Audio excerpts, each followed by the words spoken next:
With that said, this is a perfect opportunity. As I stated, it's a perfect opportunity for Devin Haney, because Devin Haney beat Brian Norman.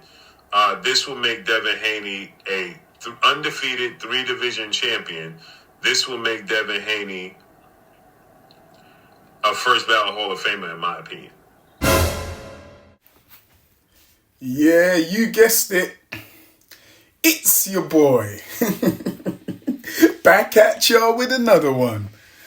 So, I don't know how many of you guys are on the same page as Blueblood, but I can tell you something for sure. I'm definitely not. Right? So, Brian Norman Jr.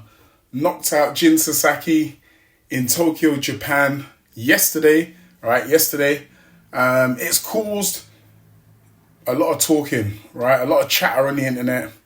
A lot of channels are going live. A lot of people making videos. A lot of content creators are making videos speaking about this knockout. Now, Jerome Boots Innes moved up to 154. I made a video about Jerome Boots Innes. Check it out. I'm going to leave it in the description, or it'll be at the end credits, so check it out.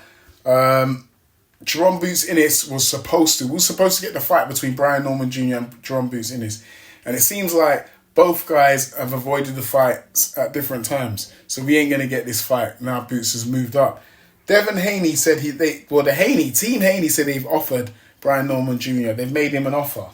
How credible that information is, I'm not sure, right?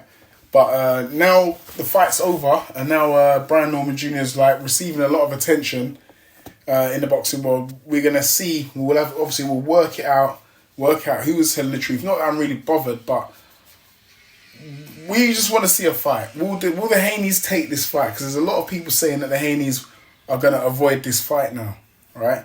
Seeing how well Brian Norman Jr. performed in Japan. Devin Haney was out there in Japan. He went over to Japan to check out, what Brian Norman Jr. was saying and whatever. Obviously, I'm sure he had to be impressed by the knockout. Maybe there was a few things he saw in Brian Norman Jr.'s game that he might feel like he can exploit. I, mentioned a few things in my previous video, right? In the post-fight reaction to Brian Norman Jr. So you might want to listen to that, check that one out. So, Devin Haney wanted to fight Boots Innes, and then it was Tio, now it's Brian Norman Jr. And then he said, his father said that the team Norman didn't want the fight. So we're going to see now what happens. Obviously, we're going to work it out. Devin seems like Devin's going to be fighting at 147 right now, even though he fought a catch weight with Jose Ramirez. I believe it was 144, 145, I'm not sure exactly. But he's going to be fighting at 147, and the guys at 147 are a lot bigger than the guys that are at 135 and obviously at 140.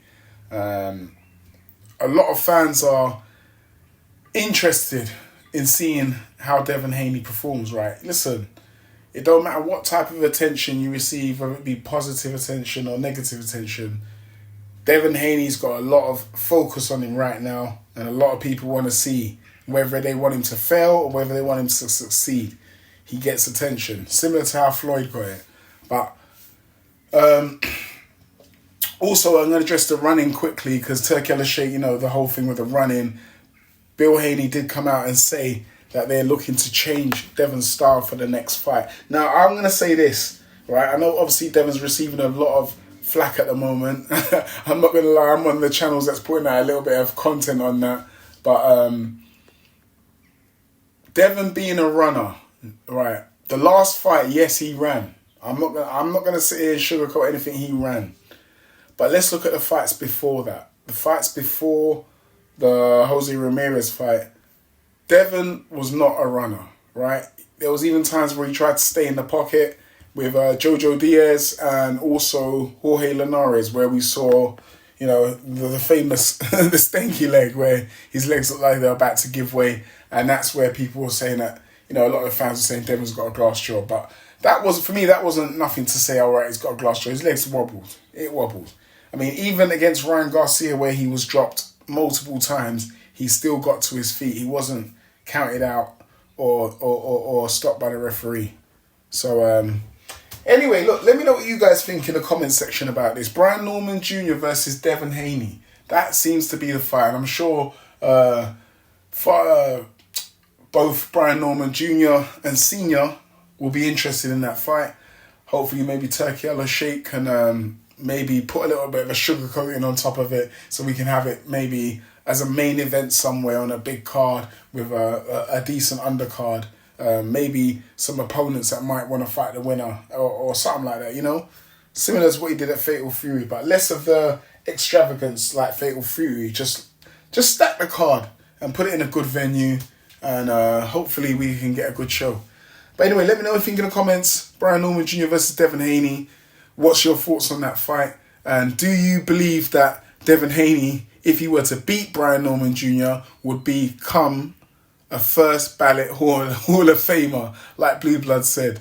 You know, I personally think it's a bit too early to start putting these type of things on the fighters. But you know, the Devin Haney channels, they will say what they need to say to try and get the views and please Bill Haney. Anyway, enough said. Do us a favour, smash the like button, hit that bell for notifications so you can get all the new and latest videos.